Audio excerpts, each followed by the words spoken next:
Hello, everybody. Welcome to whatever this is, a show on Comic Book Breakdown where me and my friend Efrain, I'm Ben, that's Efrain, we're going to be breaking down WandaVision episodes 4 and 5. We ran out of time to do 4 as kind of a standalone, and it was kind of really a catch-up episode anyways. So I feel like this is a good time to review it, and then we'll just move ahead anyways. Any pertinent business, Efrain? I suppose I could have pointed there, but... Well, first of all, I just want to say, welcome back. Good to see you. Yeah. And starting off... Thanks, phone. Yeah, I know, right? Starting off, so those of you know, the Marvel Studios logo, whenever there's a new phase, that they show new movie clips of the new phase, and everything.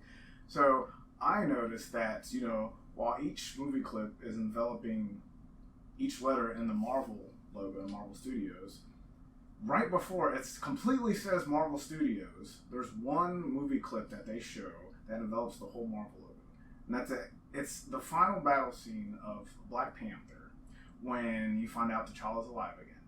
And he's on the field and he's running, he's getting shot, and he has all these kinetic blasts.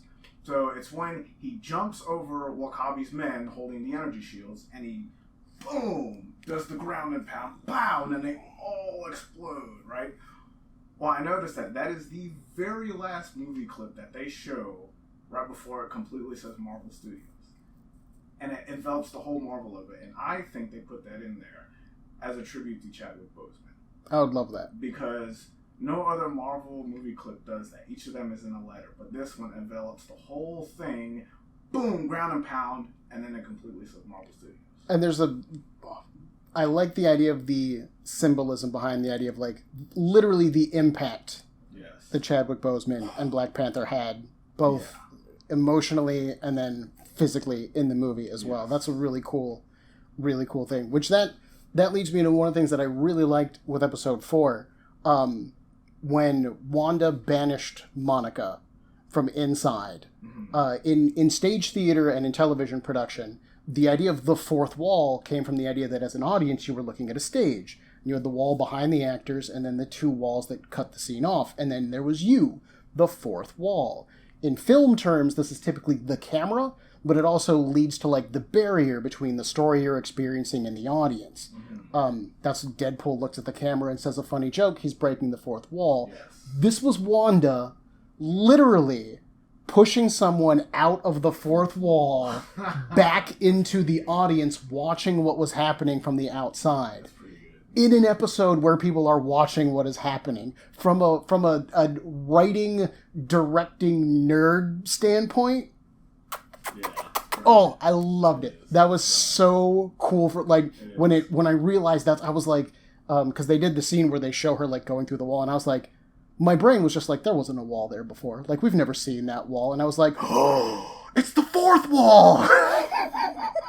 It's such a stupid, I don't think it was a joke. Did you realize? I think that was very specific. Did you realize in that scene? You remember how we were geeking over at the end of episode 3, where at the end of the show when Wanda said, "Oh, she left, honey. She had to go home." Yeah. And then the black sides faded, and then the black things came.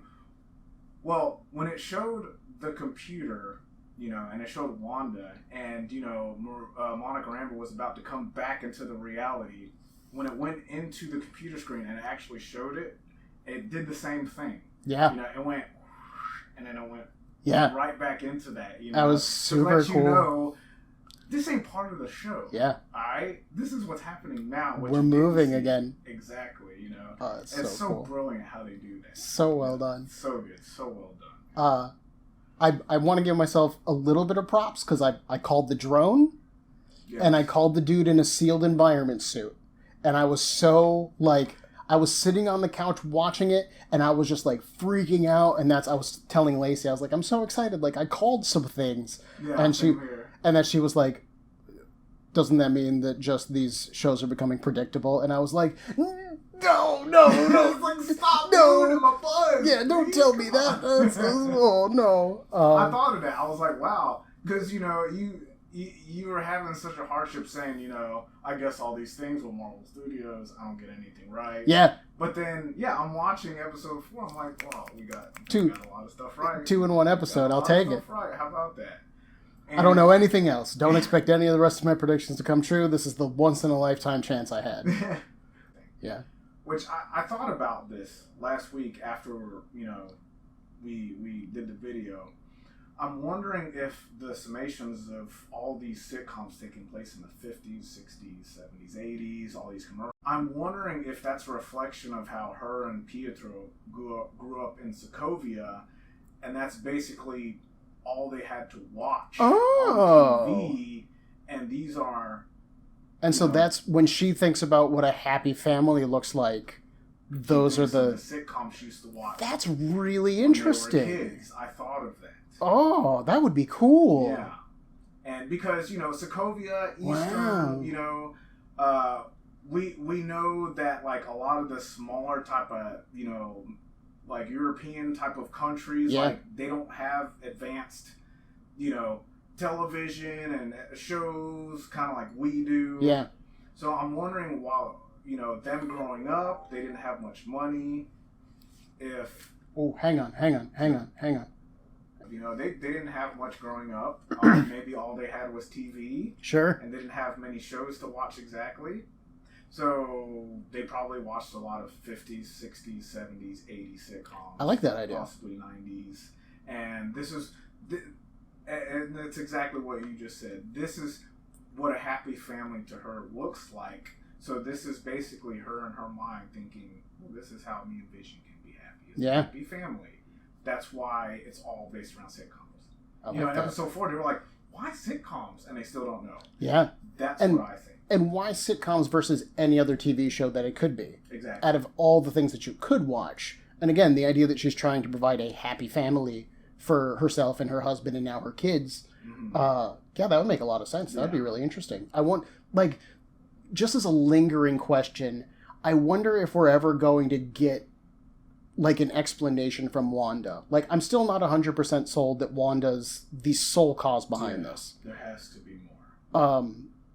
But I really wonder if there will ever be a point where somebody, like, looks at her and they're like, why sitcoms? And she's actually like, oh, well, in Sokovia, this is what we grew up with, and this is what I think, you know. Grew up in Sokovia. Our terrible Eastern European accents. But yeah, like, that's... I wonder how much of Wanda's going to be left by the time this show ends. Yeah.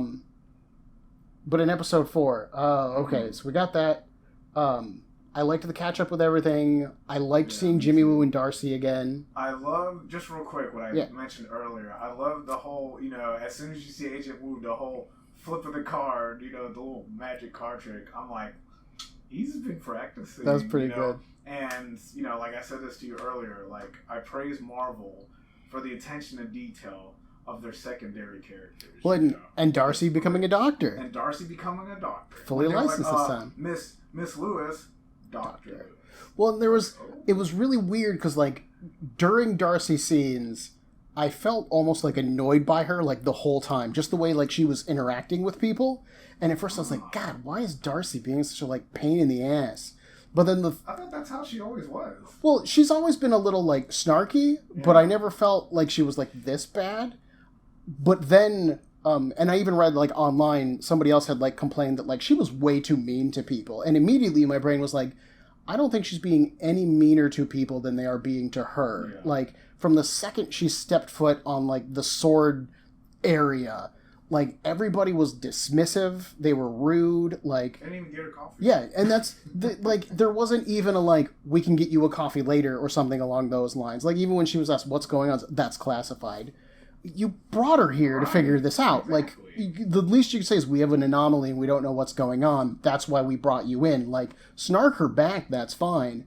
I don't understand the constant, like, do you know what you're doing here? And then she's like, I'm the closest thing you have to someone who... Yeah. And even then, like, I loved when Jimmy was asking her questions, and she was like, I have the exact same lack of knowledge that you have, man. Well, I got nothing. What do you want from me? Yeah. Like, she's the one that picked up the radio waves, you know. She's the one that discovered it's all a sitcom. Yeah. You know, at least Agent Woo, Jimmy Woo said, "Great work." Yeah. Yeah, exactly. At least he gave her props. Well, it's cool to me too, and we saw it a little bit in episode 5 when they're doing the briefing scene, that Jimmy is clearly concerned about the person that is inside of that field. He's not willing to write anything off as like, oh, that's a threat, or she's just dangerous. Same thing with Monica. Yeah. And he's like, it's really cool to me that I feel like he's a screw up because he botched everything with Ant-Man.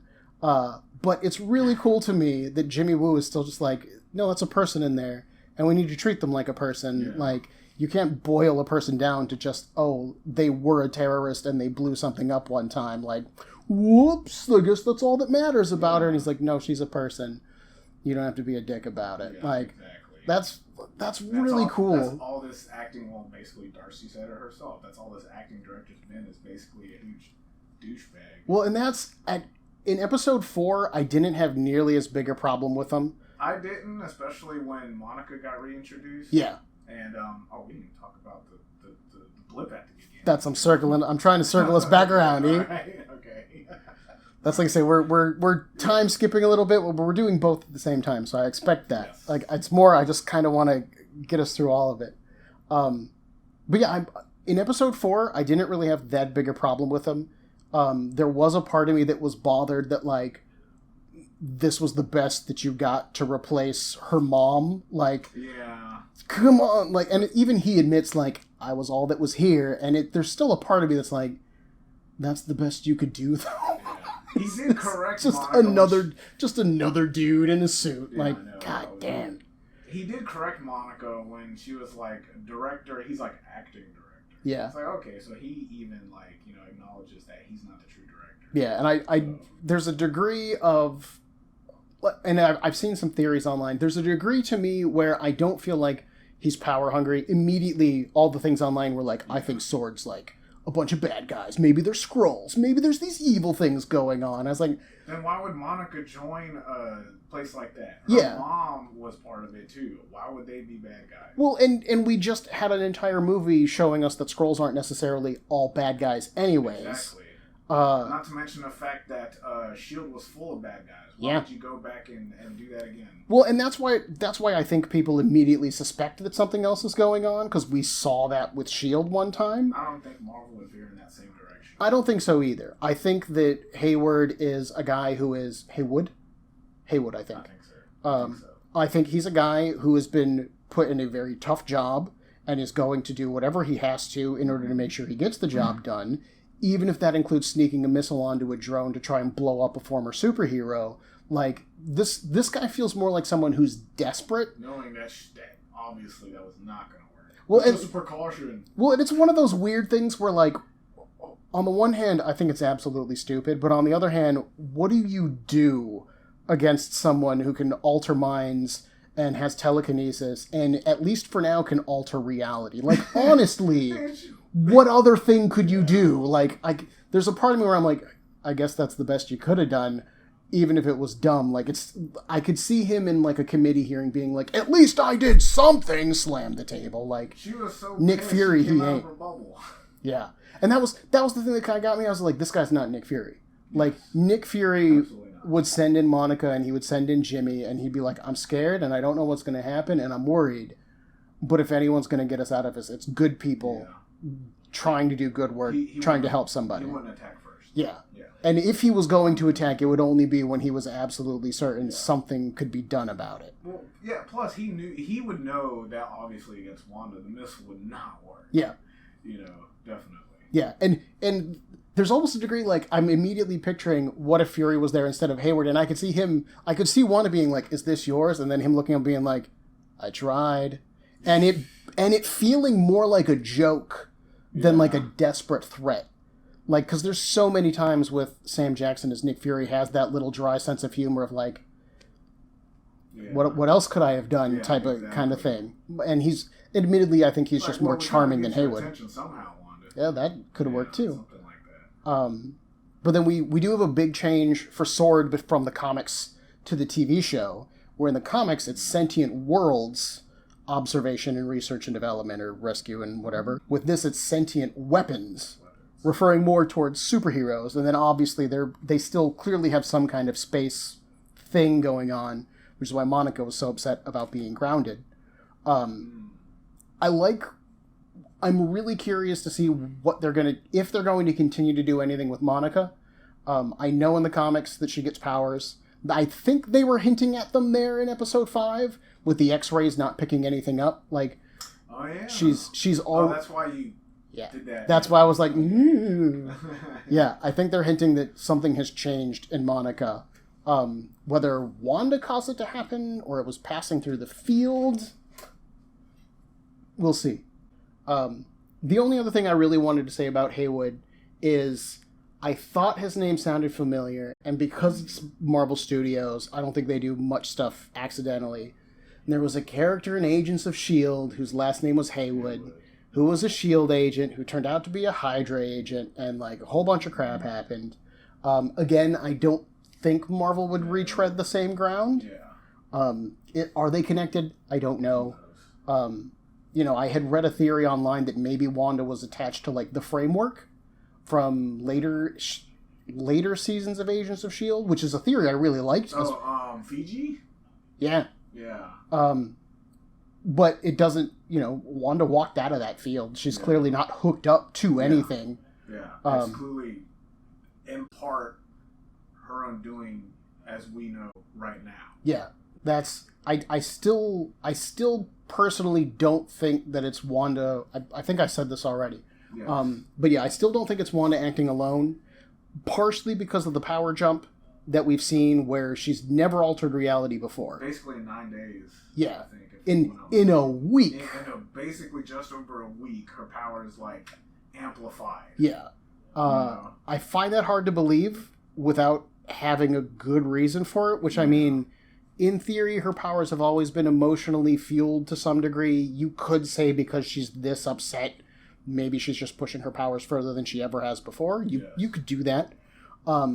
I still tend to think she's being boosted by some kind of outside influence that has manipulated Wanda into this situation. I do think her exiting the Hex does argue against that, because I had mentioned this to you earlier, that clearly she steps out of the field, and normally when something leaves the field, it reverts to normal. And she physically reverted to normal, and she got her accent back in her costume, but she still seemed like pissed off, angry God Wanda. So if she's being influenced, it's definitely something more subtle than I would be expecting. But that was a really cool scene, too. I mean, it's like, we're veering into episode 5 here. Yeah. Okay. And we talked about this early. When she sent Monica Rambeau through the fourth wall, which was a brilliant analysis, by the way. And Vision asked where Geraldine was. Yeah. Oh, she left, honey. She had to go home. And then as soon as she turned around, it was dead Vision. Yeah. And I don't know if it was me. That's right. But, everybody else out there, it freaked me out. Yeah. As soon as it turned around, I was like, oh my God. Nobody expected that. It was a perfect, I could feel my stomach drop out. Exactly. Like you said, we weren't expecting this. Yeah, we weren't expecting that. And I believe that, in that instance right there, because, Wanda used her powers against Monica, she wasn't necessarily in that trance. She was basically in her, I guess, Scarlet Witch mind, That's why as soon as she turned around, she saw dead Vision. And when she went like this and looked back up, then it was normal Vision. Yeah. Because it's almost like she had to get herself back in that trance. And we've seen... Real quick. Yeah. And I was also right that somehow she was using Vision's body. I call that. Yeah. Go ahead. And we've seen a couple moments in the show where something's happened that Wanda wasn't expecting. Yes.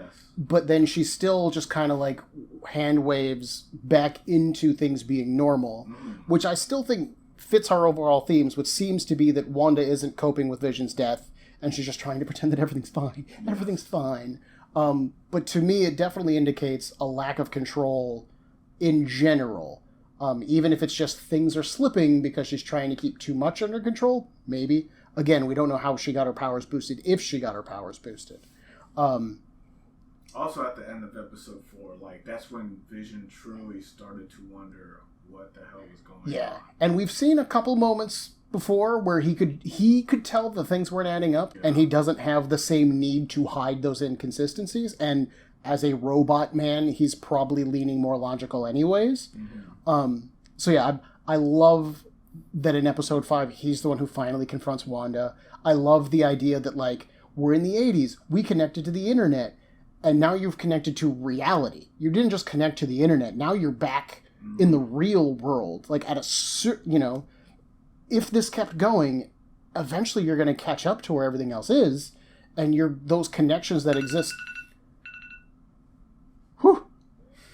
And those connections that exist are going to basically just affirm that there is a world outside of Westview. Like, what happens when you get on the internet in a closed society where nothing else exists, and you start hearing about all the other things in the world? Or you look up the Vision, and you see a picture of yourself dead, like on a shield table. He asked that, too. Yeah. He's like, what is beyond Westview? Yeah. You know, he's even wondering. He can't even remember anything before that. I thought it was interesting that when he flew, his body language was like that of Wanda's. Yes.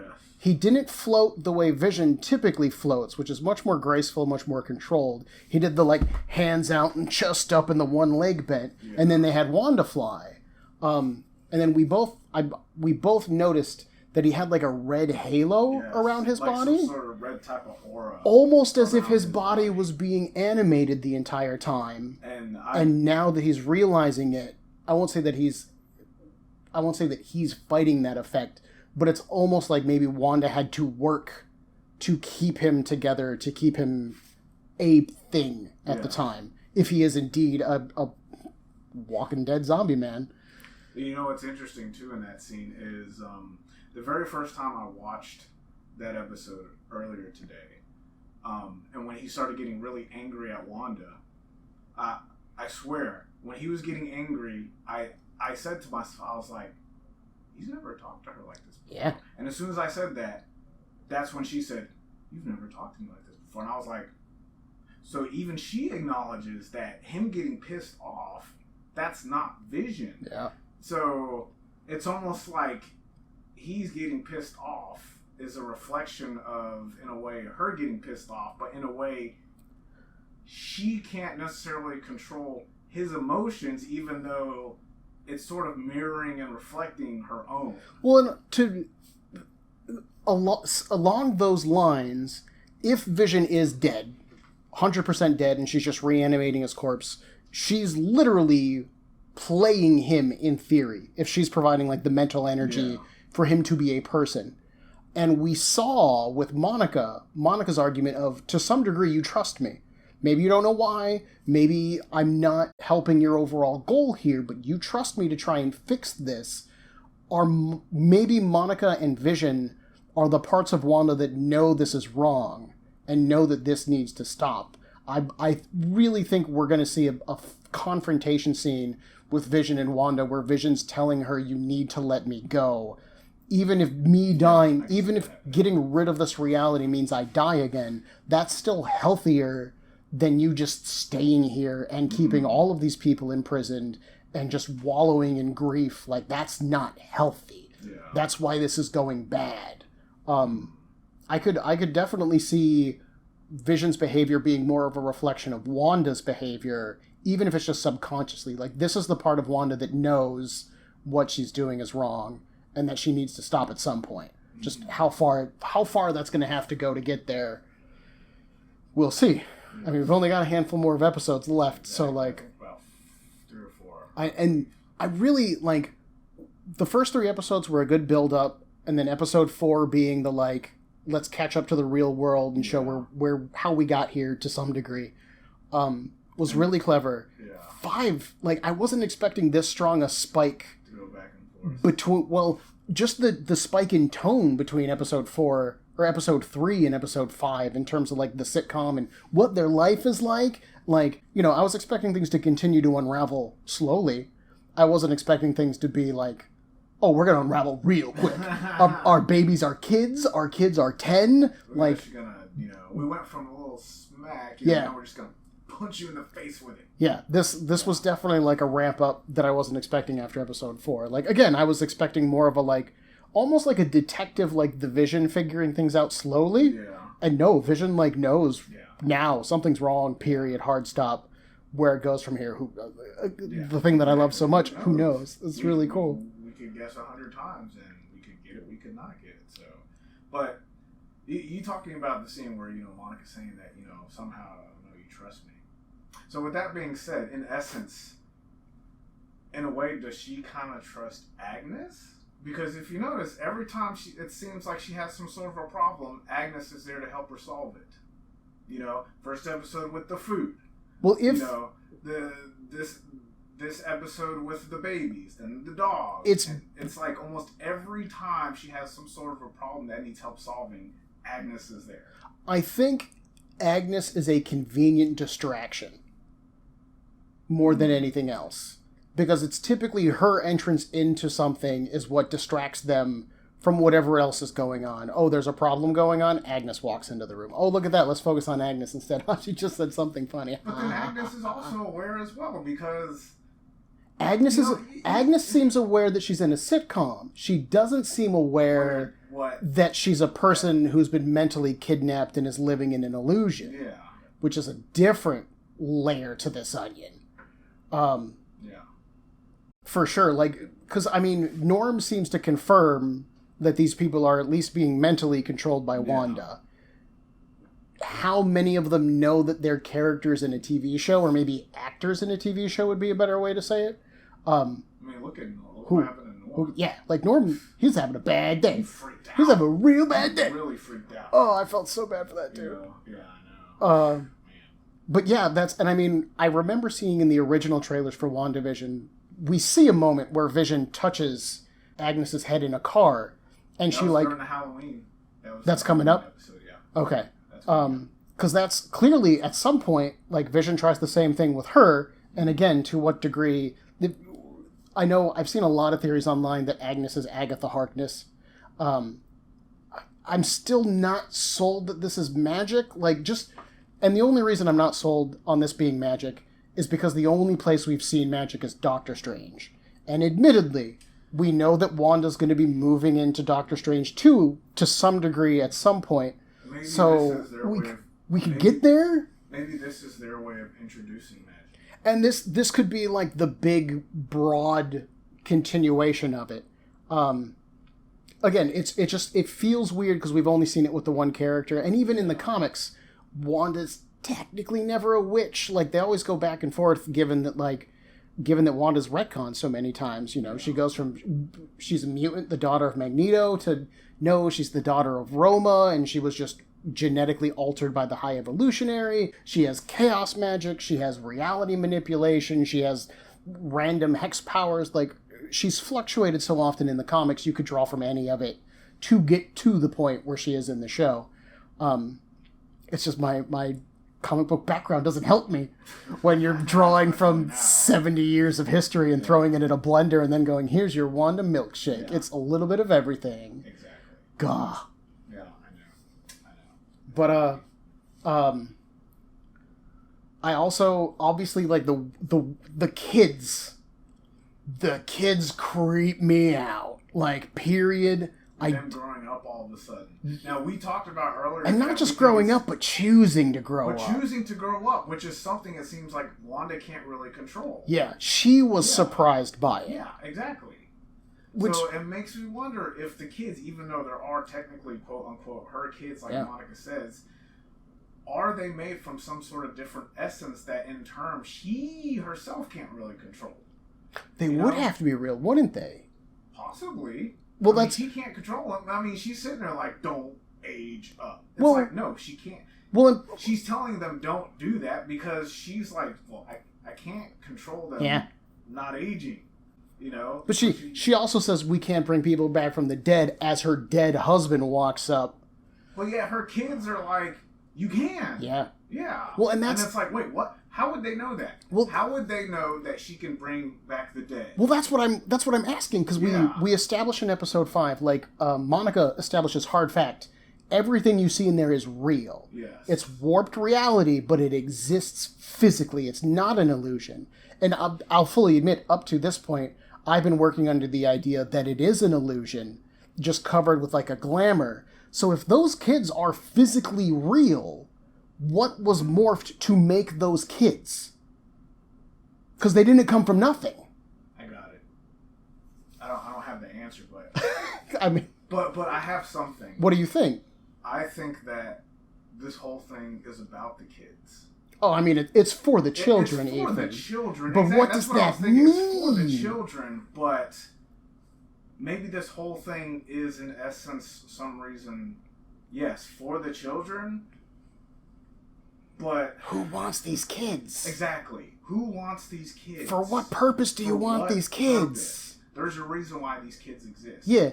You know, these kids aren't, like Monica said, these kids aren't like other people. And Wanda was just as surprised to get pregnant as the Vision was that she was pregnant. Exactly. So that's not something, it doesn't seem like that was something she came into this with the intention of doing. Mm-hmm. That just seemed like, kids. And even she was surprised by twins.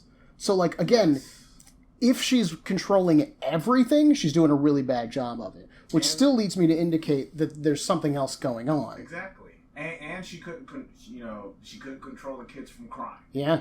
When she tried to do it, she couldn't do it. Her powers don't work on the kids. Powers don't work on the kids. Exactly. Did someone make fake babies to create weapons against Wanda? It could be possible. That's so specific. But I mean... It's so specific. Missile drones don't work, so... Like, yeah. What else you gonna do? You know, we go by the comics. We know who they are. That's why I pointed out to you when they were growing up. I'm like, look at their clothes. Look at the different colors of the clothes. So, in essence, with the clothes, we know exactly who is who. Sure. Who are they going to grow up to be? I've really, the second they were like, here's the twins, and I was like, okay, they have to age them up for them to be characters, like, period. So we were going to get there. Again, I didn't think we'd get this. And I've been wondering if we're going to see them with superpowers or not before this ends. I think they're aging themselves. Yeah. They're aging themselves. Well, they're aging themselves, and they're outside of Wanda's control. And they know she can bring back the dead. And they're aware of what Wanda can do. And Agnes doesn't seem to be bothered by what Wanda can do. Which, to be fair, could be Wanda just forcing her to accept it and not worry about it at all. But it's still, like... I don't know. Because, again, if Wanda's controlling this reality, why would she let the dog die? Yes, exactly. And it's such a simple... There's such a simple thing as to basically saying what day it is. Yeah. Because the kids are is it Saturday? It's Monday. It's Monday. No, it's Saturday. Yeah. That doesn't work on Saturday. And I even love the idea of, like, nobody's like... No, people work on Saturday. Like, I'll admit I'm off tomorrow, but I work on Saturday all the goddamn time. Like, it happens. Yeah, it does. It happens. And she's like, oh, well, he had to go in for an emergency. But it still didn't really convince the kids that it was Monday. They still knew it was Saturday. And I love even the idea of, like, nobody's like, why do you need money? I've never seen any of these people shop. No one's ever come home with groceries. Mm-hmm. They just have everything. Like Vision pointing out. Episode 1 where they had to make dinner. And all of a sudden Agnes came with all that. And Agnes came with the stuff because Wanda needed it. So cue Agnes, come on in, lady. Exactly what I said. Every time she needs a problem solved, there's Agnes. And we saw a degree of that in episode 5 when the doorbell rings and Vision's looking at her like, you're trying to distract me. You're trying to move us on beyond this. And then she's like, I didn't do that. Which would indicate, spoiler alert, people, someone else was trying to distract Vision into realizing this. With the dog. Even Vision, like, when she came in with the dog house, even Vision was like, that's convenient. And Wanda didn't know about the dog. Exactly. And again, if everything in this reality is either controlled by Wanda or shaped by Wanda, either there was already a dog in Westview, and he just now made his way into their house, or something else added the dog into this situation so the kids could learn the lesson of death. Is this somebody trying... Why was it Agnes's, azaleas? Specifically Agnes. Specifically Agnes's azaleas. And then, I would argue, like, part of me was like, oh, nice of you to wrap the body so we can't see it, because I'm a comic book nerd and there's no death if there's no body. Yeah. But the other thing of it, too, was, like, TV wouldn't allow you to see a mangled dog either. Like, they would do the exact same thing. Like, I'm thinking of, like... Wanda didn't even know about the dog. Wanda didn't know about the dog. But yet the kids had the dog. And all of a sudden Agnes comes in with the dog house. And then the dog dies on Agnes's Yeah. Yard. And even Vision says, really weird that we got a dog in one episode and then it died by the end of the episode. And I could see, like, I grew up watching, not these sitcoms, but sitcoms, and, like, I could see this being a Boy Sets World episode where you learn the meaning of death and how important it is to let go. And, like, it's okay to be sad, but, like, you can't keep them alive. We have to accept there's some things we can't control. So, like, you can bring them back. Yeah. So that's there. It definitely still feels like somebody's manipulating the situation to get even if the only thing they want. What if the thing they want is Wanda to bring people back from the dead? Like to what end? Like, and I know that like in the What If show we're going to be getting Marvel Zombies, but like I've been rolling with the idea that this show ends with Wanda breaking reality. Doctor Strange has to deal with it in Doctor Strange 2, and then What If is going to be an exploration of other universes that'll either get referenced or potentially set things up for other MCU films, if they're going to keep using the multiverse. Yeah. And as evidenced by the dude who shows up at the end of this episode, clearly we're using the multiverse, because spoiler alert everybody, fucking Quicksilver from the X-Men Fox movies shows up and breaks my heart. Because I was really hoping that it would be MCU Quicksilver. But no. I actually liked that because it's super surprising. What's dead is dead. Yes. You know. Well, and Wanda wasn't expecting that. No, she wasn't. Because even, like I said, Vision's like, you're trying to distract me, and she's like, I didn't ring that doorbell. Yeah, that wasn't me. She didn't write this plot twist. Yep. Somebody else is introducing elements to keep Wanda too busy and too happy to question what's going on. Because between her and the Vision, she's the only one who can actually choose to stop this, whatever this is. And Darcy was like, she recast Pietro? But it's like, did she though? I'm taking a quote from Thor Ragnarok. Well, and that's... Did she recast Pietro, or did someone else recast Pietro? Yes. Did somebody else pull him from another reality and drop him here? From another reality. Because they went, we need a Quicksilver. What do we got on hand? I saw a fun... I don't think this is what's happening, but I saw a fun fan theory that this is Mojo from the X-Men comics putting on one hell of a TV show. So they're in Mojo world? Mojo he sets this up and he manipulates Wanda to put her in this situation to create some goddamn good TV. And I like that idea. I don't think that's what's happening. I don't think that's what's happening either, but it's pretty good. It's cute. It's cute. To me, it's the most like left field, like, it could work. It's a finale, long shot. Yeah. What if he's the Luke Skywalker level cameo at the end? Everybody would shit bricks if Longshot shows up at the end of this. Well, comic book fans would. Yeah. Because everybody else would be like, even what the fuck is Longshot? Look, that's like 5 people like Longshot. I love the worst characters in comic books, and even I'm not sitting here going like, Longshot. Yeah, man. Longshot, I want Maggot before we get Longshot, and that shows you where my priorities lie. But it's quite interesting that like now Vision is wondering what the fuck is going on. And we didn't end this episode with a reality reset either. No. So we didn't.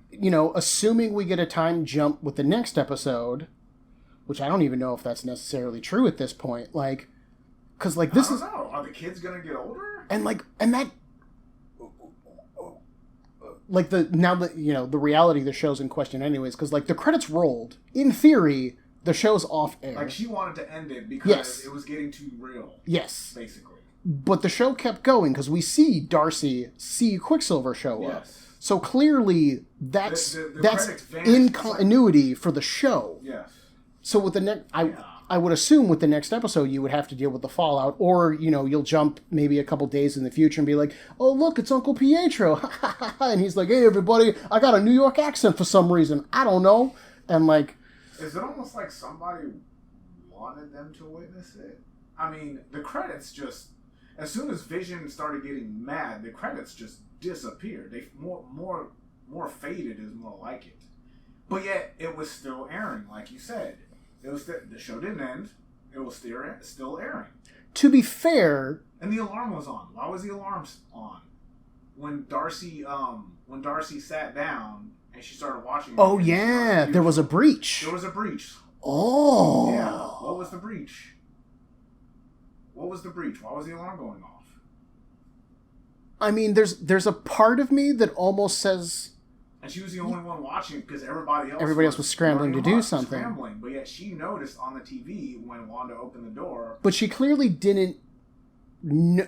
I mean, she clearly doesn't recognize this guy. Like that's she said. She says, did she recast Pietro? Yeah. So nobody saw him go in. If he did go in from the standard MCU, I don't know. That's what's so interesting. Because we don't know. Like, there was a breach, but yet, like when Wanda went back in the hex, it made it seem like she completely shielded it with her power, so nothing could get in again. Yeah. You know, but yeah, at the end there was a breach.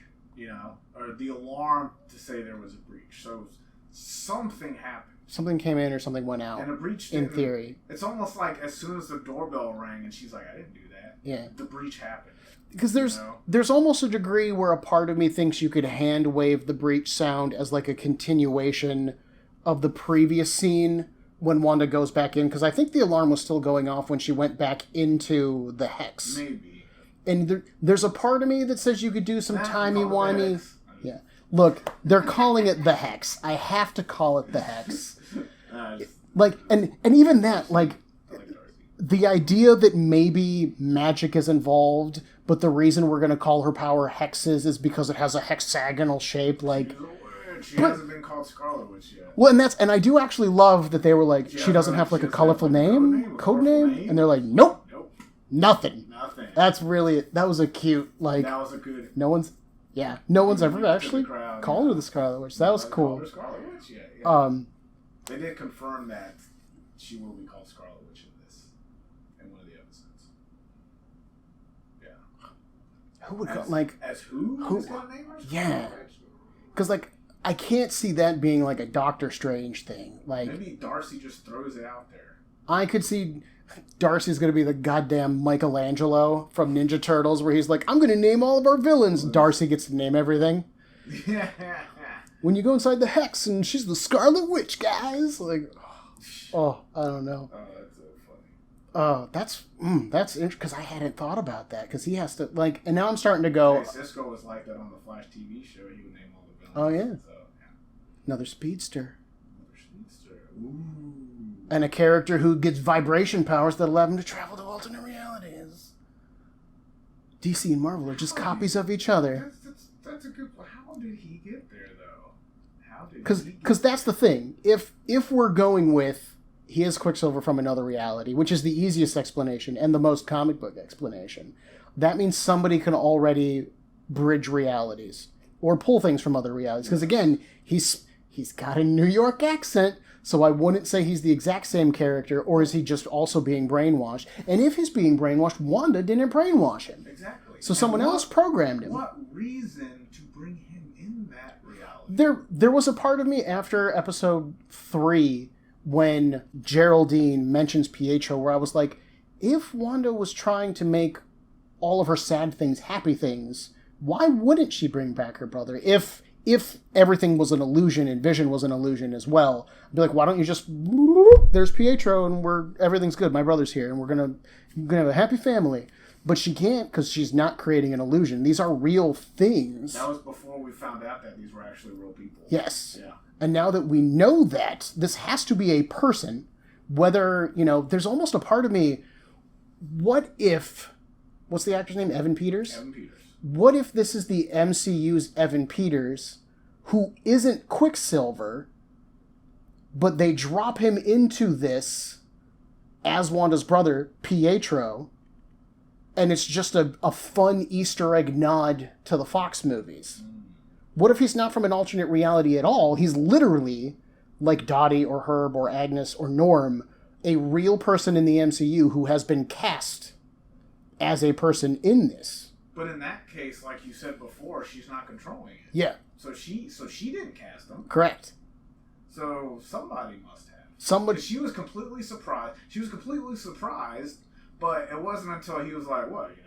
No hug for your brother." And she's like, Pietro. Even she doesn't recognize him, and she's willing to buy that it's Pietro because that's how whatever this is works. Yes. But she knows that's not Pietro initially.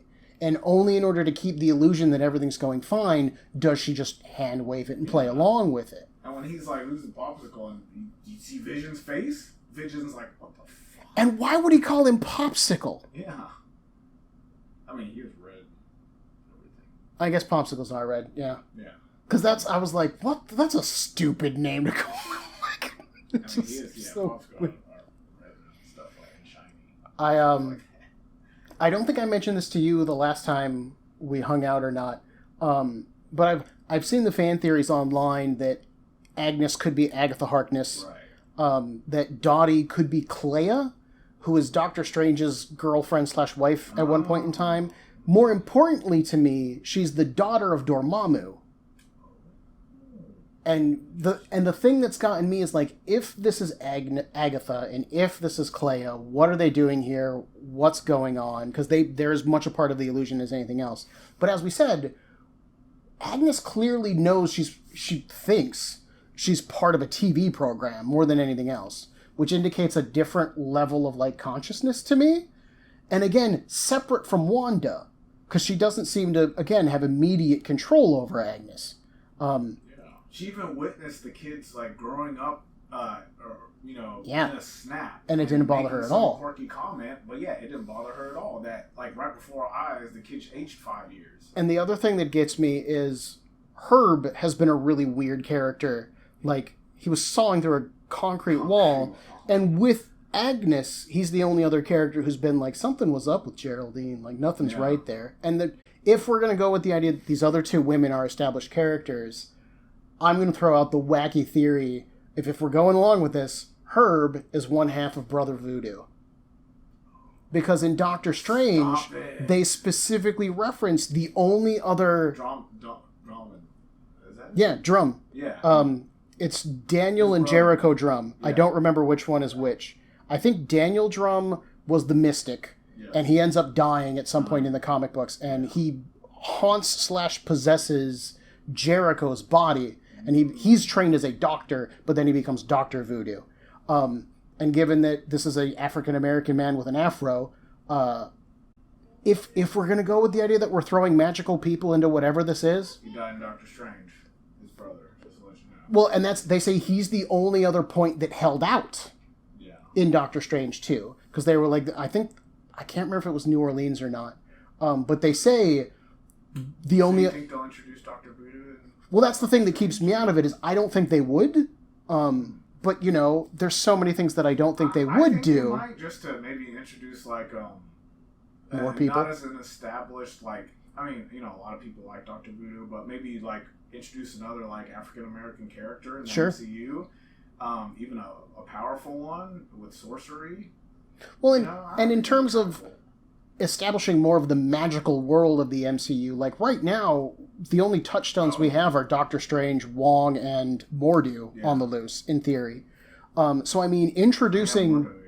Mordo, that's where... my bad. So, in theory, like, there's a part of me that says maybe these three were sent to investigate whatever this is, but if that's the case, I think there would be a faster response time than continue to wait several days. Yeah, exactly. But yeah, I'm throwing that one out now. I'm calling it here and now. Again, I still don't quite buy that personally, because again, then you have the question of why are all these people being involved? What do they have to gain from this? Especially since Agnes seems pretty complicit in going along with whatever's going on. I don't know, in terms of like, are they here for the children? Sure, maybe, but then to what purpose? Yeah. Again, I don't know. That's the fun part. But I don't know. Are some being controlled by Wanda? Are some being controlled by someone else? Yeah. Are these people working with whatever has set up this situation, and they're just helping to perpetuate it? Like, that was the thing that interested me with it potentially being Clea, because of her connection to Dormammu, and Dormammu swore to Strange that he wouldn't mess with Earth anymore. Yeah. He wouldn't. That doesn't mean he can't send agents to mess with Earth, or proxies to mess with Earth. And I don't remember if Clea was ever like an enemy of Doctor Strange or not. I know eventually they divorce. I'm not terribly familiar with Doctor Strange's comic book history. But again, that's even not to say that it's not the way you play it. Like Jasper Sitwell was never a traitor in the comic books, but in the show or in the movies, he's the most traitorous dude like we know at this point. Exactly. Yeah. Yeah, exactly. So that could be a change. Are these characters were these characters sent here by Dormammu to manipulate Wanda into breaking reality or creating these children for some purpose? And in that case, did this happen before she stole Vision's body? I think so. I don't think like she would steal Vision's body unless it was for a purpose. Yeah, and from an emotional standpoint, I don't think. And I don't see this being entirely Wanda's idea. I don't see Wanda going to these lengths on her own. Exactly. Somebody must have fed her this. Yeah. And she was convinced that this could happen as to where she was so desperate to do it that she stole Vision's body. I could see Wanda stealing Vision's body to bury it. Like, to give him, like, a goodbye or, like, an Avengers ceremony like they did with Tony Stark. Exactly. Something along those lines. I personally don't see Wanda going this far. And admittedly, she was willing to be experimented upon to become a superpowered terrorist. She's clearly got limits she's willing to surpass. I mean, she was convincing at the end of Endgame when her and Clint sort of embraced. Yeah. When, she said they both know. As in, it was sort of like, okay, well, she's sort of like let go of Vision being dead in a way. Yeah. But as we all know now, she still had it inside her mind that she still wanted to live a happy life with Vision. Yeah. And I don't believe that she felt that could happen unless somebody basically came up to her and said, basically, I could, this can all be for you. And not just do that, but because I'm gonna keep harping on it till I see evidence otherwise. Give her a power boost to do it. Yeah, give her a power boost to do it. Even when she stole the Vision's body, I believe it was Jimmy remarked that she couldn't, she wouldn't have been able to do this on her own previously. Yes. She could have probably gotten to the facility and gotten in the facility, but she wouldn't have just been able to hand wave all of her problems out of her way. Someone out there amplified her powers some way. Either something's amplifying her powers, or they know how to use her powers better than she does. And I think in a way, because I don't think Wanda would have been so easily convinced unless they proved to her that this could actually be her reality, and she could live a happy life with Vision and kids. Yeah. And at the same time, whoever's doing this sort of have a secret plan, and in reality is actually using Wanda and her powers to get these kids somehow. Yeah. This is I'll give you what you want, but secretly I'm going to get whatever it is that I want. Exactly. What do I want? Wait and see. Yeah, exactly. You can go. I was going to say that also pertains to the fact that Vision has no idea what's happened to him before this started. He has no clue. He has no clue he was part of the Avengers. He has no clue that Banner and Tony Stark created him. He doesn't know any of this stuff. All he knows is that he was in love with Wanda, but now all of a sudden he's like, what the hell? He knows Westview. Yeah, he knows Westview. He's like, I don't even know. He's like, what is beyond Westview? He's like, I don't even know what the hell I'm doing here. I don't even know how I got here. So he has no clue how this happened to him. I wonder what would happen if someone said Ultron to him. Yeah. Or Thanos that's or anything. That's the thing. Would he react? Yeah, would he react? Because if he knows, if he even knows a simple thing of what's happened to him in the past, then he would already know that he was dead. Yeah. So it's interesting. We saw how upset he was just at being lied to. How upset is he going to be when he finds out he's dead, and this isn't him? And that's the thing too. Wanda he even said it himself. Wanda could control everything except him.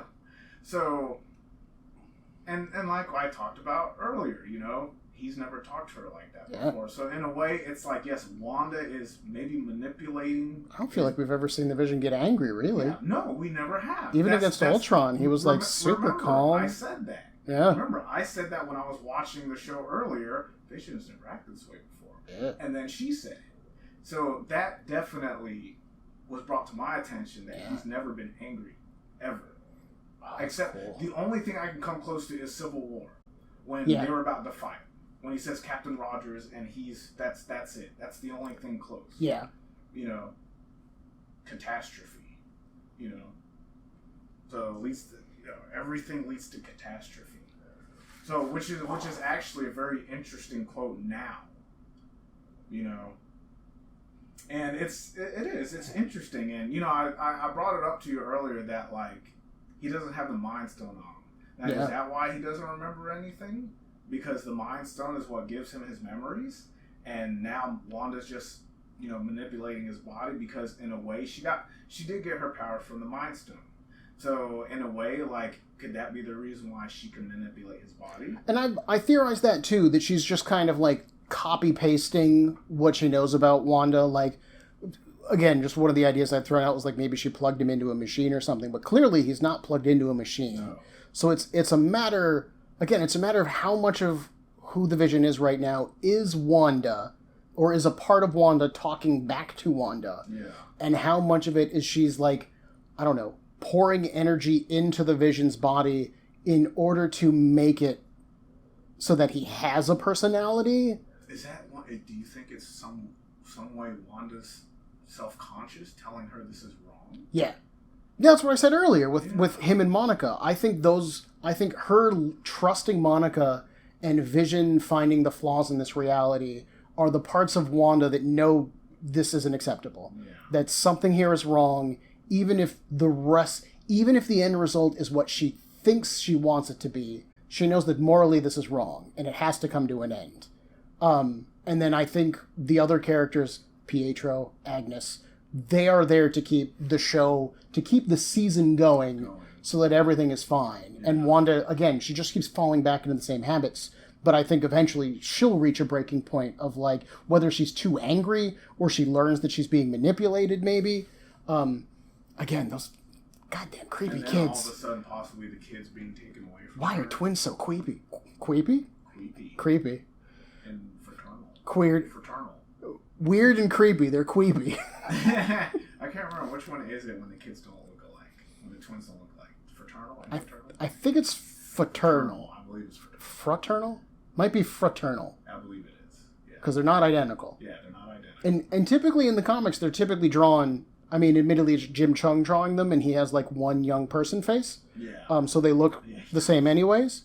But I believe, if I remember correctly, when they first meet Tommy in Young Avengers, the other team members are like, wow, you guys look, like, totally alike.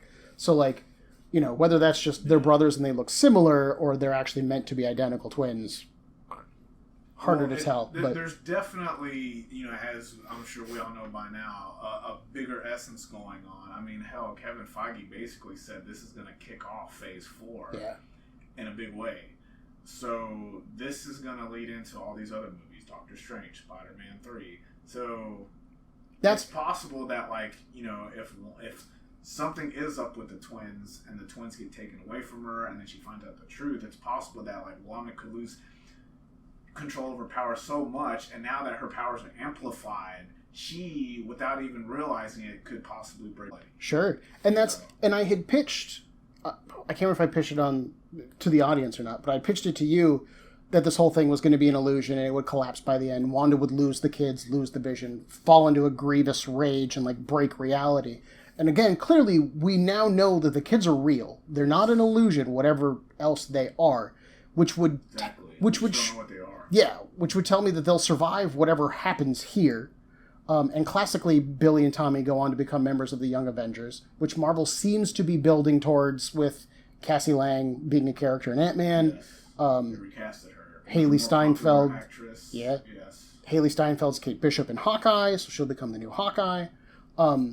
This isn't related to this. I just want to pitch this at you because we vaguely discussed before the idea of I didn't think Marvel had the balls to introduce Elijah Bradley, Patriot, who is the grandson of one of the black African Americans, one of the African American soldiers. The green African American. Yeah. Who got one of the first versions of the super soldier serum. Yeah.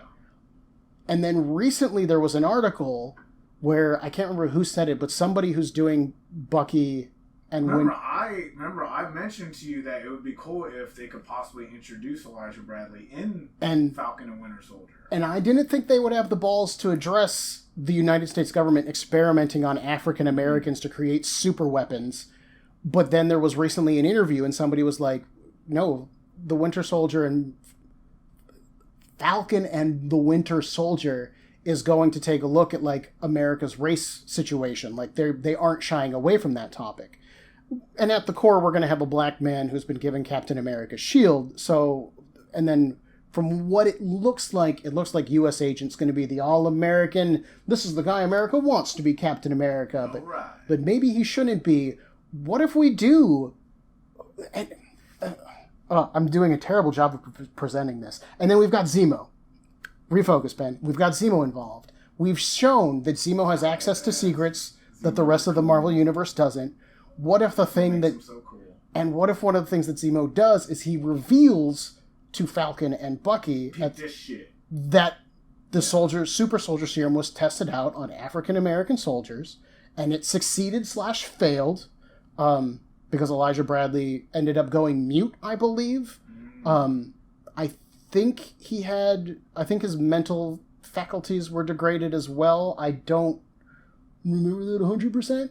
But what if they bring that up and they introduce his grandson, who goes on to become Patriot in the Young Avengers? Like, these Disney Plus shows could be introducing the puzzle pieces that will lead us to Young Avengers, possibly. Yes. I do like this, just to bring up Zemo real quick, I do like the fact that now he's wearing the purple mask because, like, hey, guess what? He was a prisoner. What happened to him after the blip, nobody knows. Yeah. So, it's like he has to wear a mask. Otherwise, people will know he's still out there. And there's, like... that's what I like. And, did he blip? Did he not blip? Yeah. Who knows? Maybe if he didn't blip... if he didn't blip and he's just been around for the past 5 years. What has he been doing scheming. Scheming. Oh, exactly, scheming. Man. It's Zemo. Oh. Look how long he was scheming for Civil War. And I'm a huge fan of Baron Zemo in the comics. He's brilliant. I love his Thunderbolt stuff. So underrated. And that for me was the thing that, like, Civil War did a really good job of telling a story using him. I didn't necessarily feel like he was a really well written character in it, but the idea, like, and again, I'm picturing comic Zemo having 5 years to plan out a master plan to screw with people, yes. And that would be great. Oh, that'd be so cool. Oh. Well, that's about it for us, folks. We honestly probably have more we wanted to talk about, but yeah, definitely. But we're at an hour long, and it's a lot. It's a lot. Yeah. There's so many cool things it could be. There's so many cool things that, trust me, this hour just flies by whenever we talk about it. Every time. I just want to point out real quick that what I said at the very beginning of Marvel Studios, that being a Chadwick Boseman tribute, Feige, you're probably never going to see this, but if that's true, hit us up. Mad props. Right? That's really cool. Thank you. Mad props. Thank you very much. R.I.P. Boseman. If you noticed that, yeah, leave in the comments below. Ben, if there's anything you guys thought of that we didn't think of, or anything you want to discuss, drop it in the comments. That's for Efrain and I. Probably the funnest thing about WandaVision is theorizing. Yes. There's so much with the movies that you can't really do this kind of theorizing because it's a one and done for most of it. With WandaVision, you've got the continued narrative and the slow reveal of secrets. If there's something you thought of or an idea you have, please let us know. We love this stuff. We don't want spoilers, but you watch trailers and shit. There's some revelations that we're actually right about. So, yeah, that's a thumbs up there. But, yeah, otherwise, we're going to be back next week. We'll be covering episode 6. And until then, have a good day, everybody. We'll see you in a week. All right. See you in a week. Peace. Bye.